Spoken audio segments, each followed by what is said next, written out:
Welcome to Sacrilegious Discourse. For this is what the Sovereign Lord says. Why do you need prophets to tell people who you are and what you want? If you can justify everything that the God of the Bible has done, then you can justify any of your behavior. A lot of this mentality is trickling into what is now mainstream right-wing Christianity. I am capable of empathy greater than this God of the Bible. This is a Bible that they tell kids. This is the good Lord. This is the good book. He is fantasizing about murder, mass murder. Head over to sacrilegiousdiscourse.com right now to find out how to leave us a review or support us on Patreon.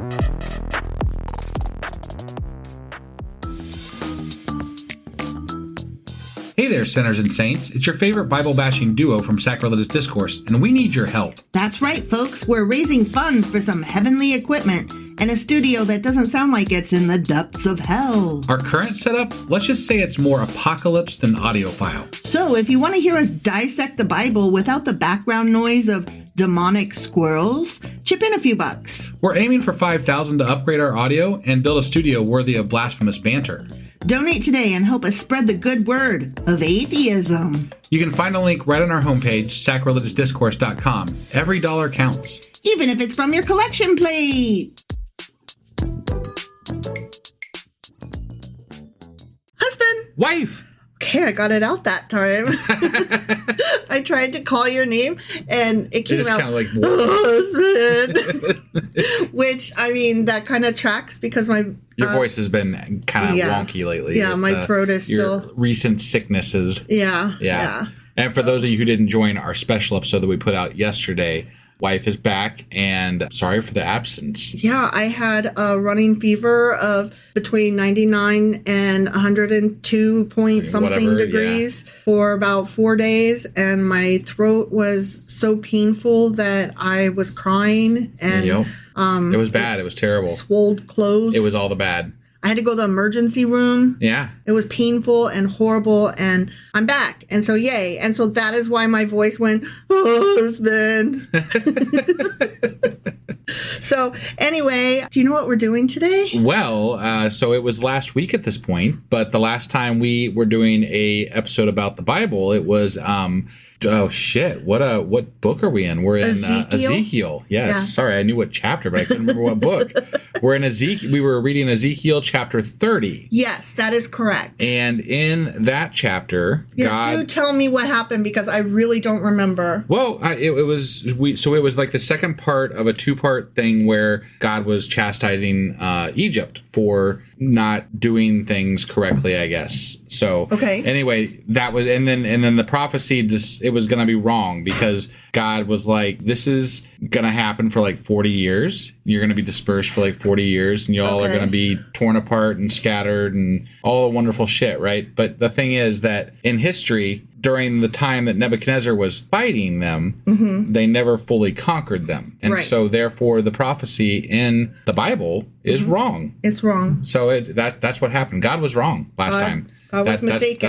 That's what went on. Or Ezekiel was mistaken and was a false prophet. I mean, yeah, either way. If we're going to pretend that God is real, he was mistaken. Knowing that God isn't real, that means that Ezekiel is a false prophet and a liar. One way or the other, something in the Bible is not right. Yep. That's all I'm saying. So that happened. So that was Ezekiel chapter 30. Yes, it was. Which means that today we're getting into Ezekiel chapter 31. All right, let's do this. Okie dokie.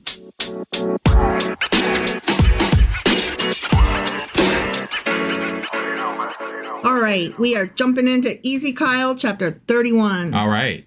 And it starts out like this because you said it was a part 2 last week or last time. So this is a part 3. Okay, well, I didn't know that yet. We're still hollering at Egypt. Got it. Okay. All right. In the 11th year, in the 3rd month, on the first day, the word of the Lord came to me. Okay, and I got a date for you. Came to Ezekiel. Me, Ezekiel. Yeah, not me, wife. Right. I got a date for you. Okay. This corresponds to around June 19th to the 21st in 587 BCE. Okay. A month before Jerusalem was taken by the Chaldeans. Got it.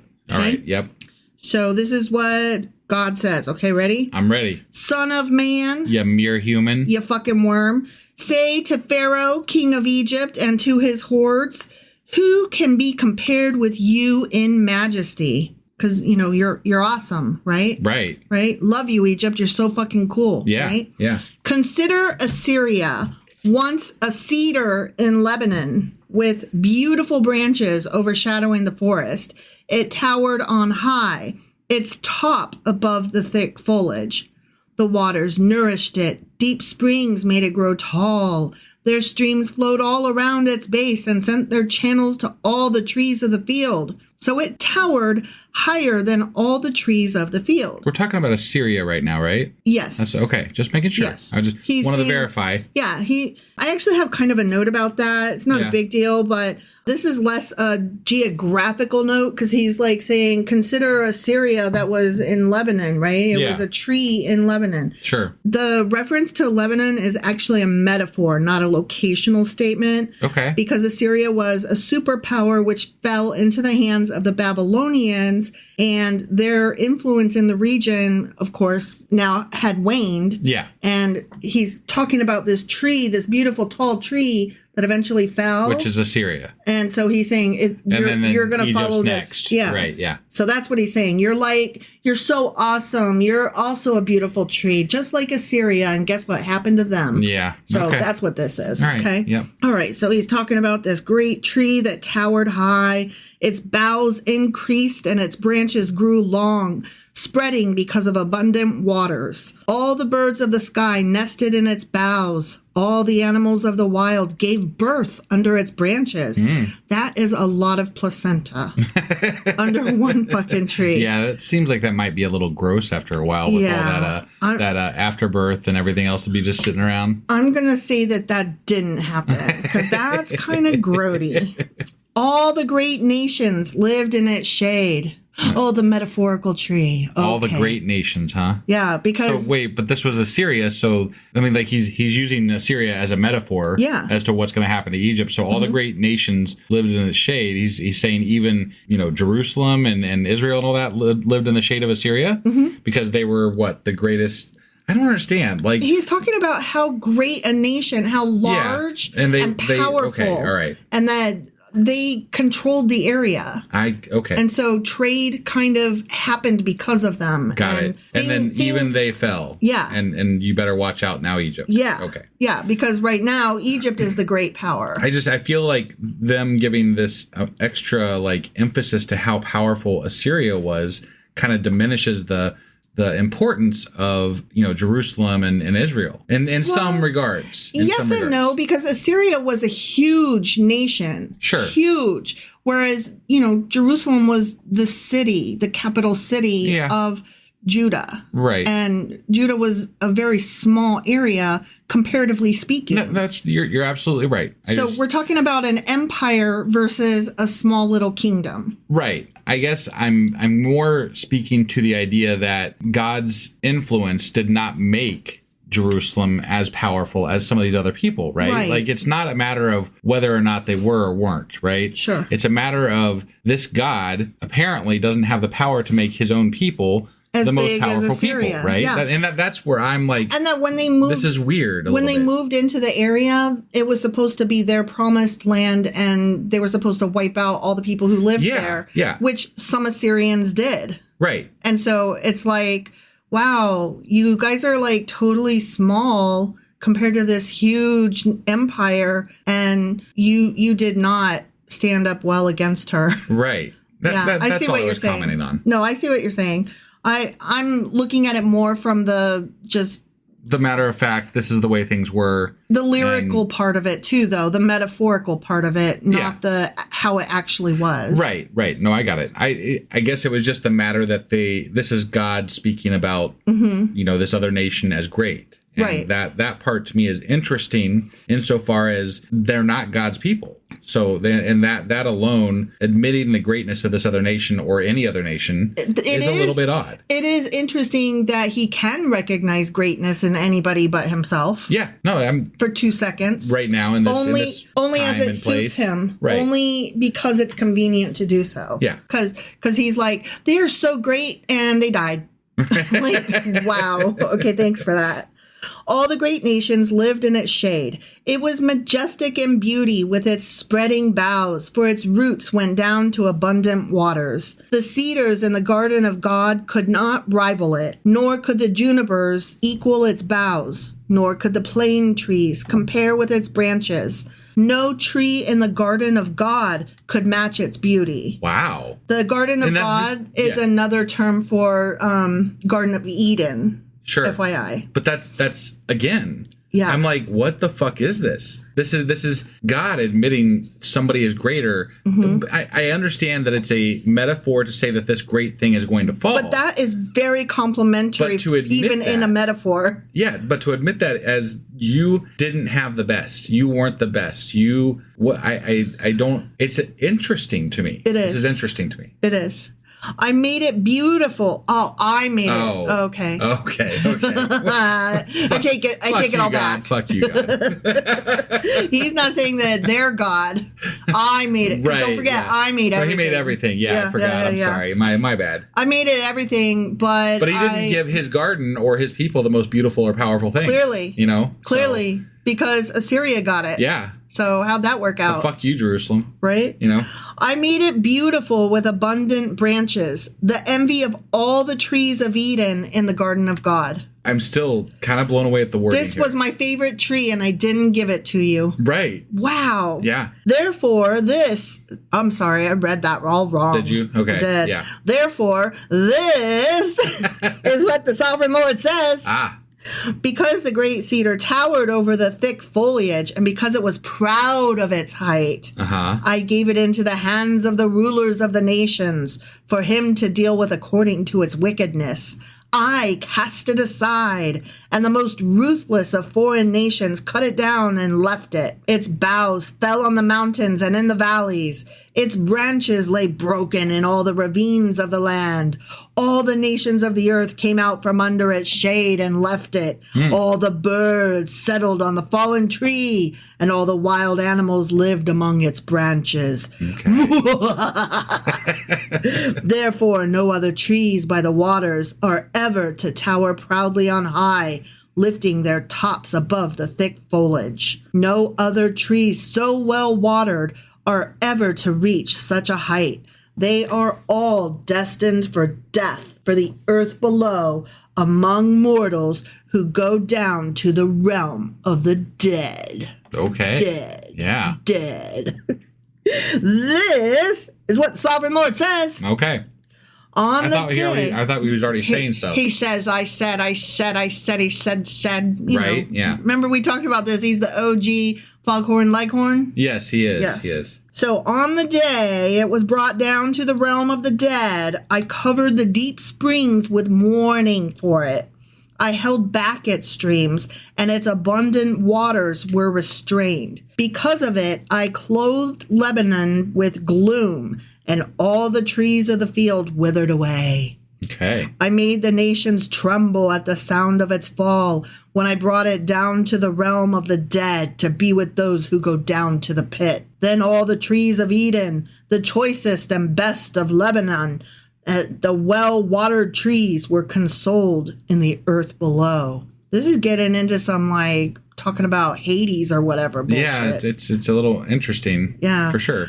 They, too, like the great cedar, had gone down to the realm of the dead, to those killed by the sword, along with the armed men who lived in its shade among the nations. Which of the trees of Eden can be compared with you in splendor and majesty? Yet you, too, will be brought down with the trees of Eden to the earth below. So he's referencing here Egypt, right? Right at the end. Mm-hmm. And he's saying even Egypt is more beautiful and wonderful than the trees in Eden, and it's more powerful and more great, right? I made it so awesome. Yeah, I didn't give it to you. If we let him take credit, he's going to take credit for it. Yeah, sure. I made this awesome thing that I didn't give to you. But there's like multiple lands that are more beautiful and wonderful and great than his lands that he cared about. Apparently, that's interesting. It is really different than what I expected to hear. Right. I don't really expect the Bible or anybody in the religious realm or anything like that to admit that maybe God didn't make the most beautiful things for his people. Right. Generally, when I hear people talk about God, the people that worship God get all the wonderful They get best all the things, glories and all the pretties and all the bestest. Yeah. The strongest, the fastest. Right. The ones that can fly across the sky and see 1,000 eyes. Yeah. Uh-oh, we got some dicks up in here. Oh, no, not dicks. Yes, ready? Yet you too will be brought down with the trees of Eden to the earth below. You will lie among the uncircumcised. Okay. With those killed by the sword. So, like, was hell originally for people who didn't get circumcised? Probably. Okay. I guess. Right. I don't know. I think it's like, oh shit, your parents didn't circumcise you either, man? Sucks, doesn't it? Right? We're down here in hell now. Yeah. Fuck. I just think these people were way too concerned with wieners. Oh, they absolutely were. And vag, I mean. Right. They were just all the way around private parts. They thought way too much about that shit with regard to their God and whatever that fucking thing represented. I mean, clearly they thought about it regularly enough to include God in the talks about dicks and vaginas. Right. You know what I mean? It wasn't that they brought God to the dicks and vaginas. They brought the dicks and vaginas that already were in conversation to God. Like, that's weird. Yeah. Yeah. Okay, last sentence here. Uncircumcised, we're all gonna die with uncircumcised dicks. Yeah. This is Pharaoh and all his hordes, declares the sovereign Lord. The end. This is Pharaoh and all his hordes? Yeah, so he's saying this is what's gonna... I'm talking about... Oh, this is... Okay. The uncircumcised peeps I know I was talking about Assyria the whole time, but that right there, that's Egypt. Yeah. I'm gonna get them... Specifically. Uncircumcised fucks right there. Yeah, and the big-dicked uncircumcised fucks. That's right. Yeah. I forgot they said that too. Yeah. Yep. That's good shit. You know those Egyptians with the big dicks? I mean... According to the Bible. I mean... I'm not trying to stereotype We don't want to take this out of context nobody. or anything. I mean, that's just the Bible saying that shit. I don't know what kind of dicks Egyptians have. I assume that they're just normal like everybody else's dicks. To be perfectly honest with you, I'm not entirely certain that I've ever met an Egyptian. I don't know that I probably have passed one or been near one, but I don't know that I actually know that I've interacted with somebody who grew up in Egypt. I worked at a place that was like kind of inner city. And so I saw a lot of people of different ethnicities. Mm-hmm. And I could not tell you what all the ethnicities were. There were a lot of brown and black people. And so maybe some of them were, I know one couple and their little boy was from Pakistan, and there was another guy who I know he was a Muslim, but I don't know what country he was from. Got it. And, it was just one of those things where I met people from all over and didn't really... Do you think it would be inappropriate if... I just carried around a ruler in case I met an Egyptian just to make sure that the biblical claims are true. I mean, this was thousands of years ago. Their dicks might have shrunk since then. But, I mean, God probably cursed them or something, yeah. So I don't know. So something happened probably. Who could know? I don't know. We're not in the New Testament yet. I'm just having fun with it, Everything could change when we get to the new... uncircumcised, now in hell Egyptians. That's what's happening. I just want to apologize up front right now. I guess it's not up front because we already joked about it. Yeah. I just want to apologize to anybody who is of Egyptian ethnicity or background or culture. We love you. Yeah, I just want you to understand that I am not making fun of you. No. Or your culture or your history. I am making fun of the Bible, and it's really weird phrasing. It really is. And it's depiction of your ancestors. Yeah, to be fair, it could have been any culture that he would have said that about, and we would have said the same fucking shit. Yeah. So. Yeah. Has nothing to do with Egyptians or anything. No, I just feel like it should be stated out loud that I apologize if our jesting and banter hurt you. That was not our intention. We are trying to make fun of the Bible. No, we tend to just go off on whatever's on our goddamn minds. So, so to speak.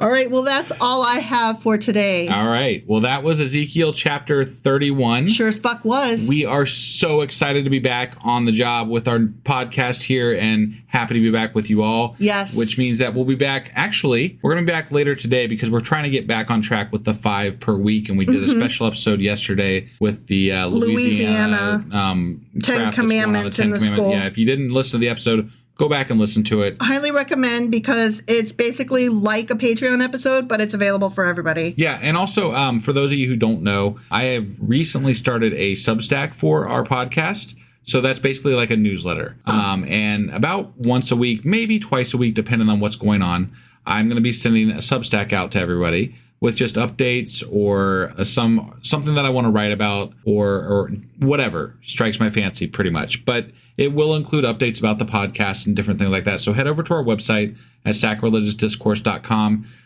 If you go to, I think, the bottom of the page, there's a subscribe thing to our newsletter. You can click on that and subscribe, or any of the blog posts has it in the top right corner also. So just click over there somewhere and subscribe, and we'll see you guys there. I think, did I already say we're going to be back tomorrow or later today? Yes. With Ezekiel, or Ezekiel, as I like to say, chapter 32. All right. We'll see you then. Bye.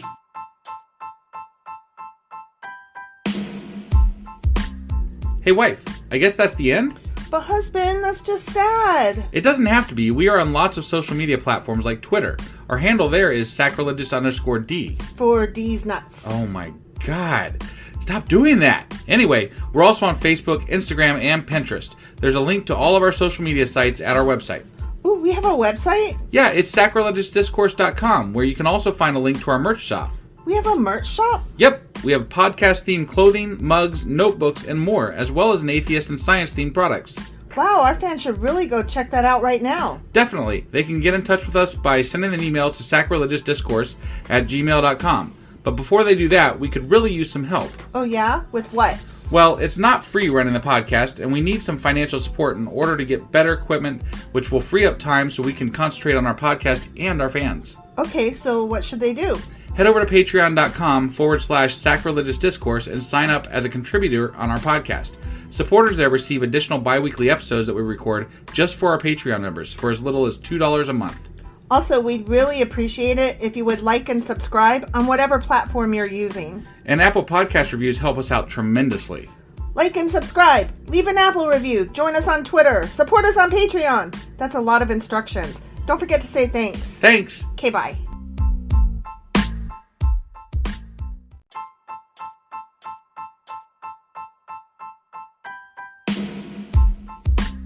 Hey, wife, I guess that's the end? But husband, that's just sad. It doesn't have to be. We are on lots of social media platforms like Twitter. Our handle there is sacrilegious_D. For D's nuts. Oh my God. Stop doing that. Anyway, we're also on Facebook, Instagram, and Pinterest. There's a link to all of our social media sites at our website. Ooh, we have a website? Yeah, it's sacrilegiousdiscourse.com, where you can also find a link to our merch shop. We have a merch shop? Yep, we have podcast-themed clothing, mugs, notebooks, and more, as well as an atheist and science-themed products. Wow, our fans should really go check that out right now. Definitely. They can get in touch with us by sending an email to sacrilegiousdiscourse@gmail.com. But before they do that, we could really use some help. Oh yeah? With what? Well, it's not free running the podcast, and we need some financial support in order to get better equipment, which will free up time so we can concentrate on our podcast and our fans. Okay, so what should they do?